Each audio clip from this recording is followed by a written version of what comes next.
Friends, welcome to tutorial Jagatsinghpur Orissa. आज का हमारा सब्जेक्ट है मैथमेटिक्स स्टैंडर्ड 12 और टॉपिक है इनवर्टिबल मैट्रिक्स। आपको मैट्रिक्स के बारे में तो पता होगा, इनवर्टिबल मैट्रिक्स इसे बोलते हैं और इसे कैसे सॉल्व करते हैं इस बारे में हम आज डिस्कशन करेंगे। पहले डेफिनेशन देख देते हैं। If A is a square matrix of order M and if there exist another square matrix of B of same order M such that a into b equal to b into a equal to I, मतलब where I is a identity matrix, then b is called the inverse of a and denoted by a inverse. In that case a is said to be invertible.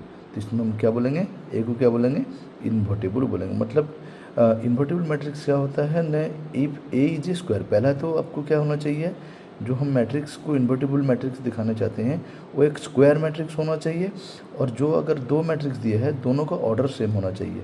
Square matrix तो आपको पता होगा, the matrix having same order मतलब same number of column and rows, इसको बोलते हैं square matrix. तो square matrix होना चाहिए। रेक्टेंगल मैट्रिक्स में इन्वर्टिबल हम टेस्ट नहीं कर पाएंगे, तो स्क्वायर मैट्रिक्स होना चाहिए और जिसका प्रोडक्ट मतलब a इंटू बी और b इंटू ए यूनिट व आई आता होगा, यूनिट मैट्रिक्स आता होगा, तो उसे वहाँ पे हम बोलेंगे क्या, A is the invertible matrix.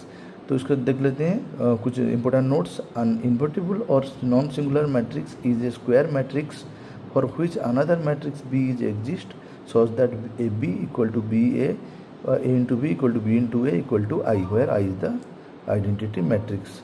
अब इस तरह भी बोल सकते हैं।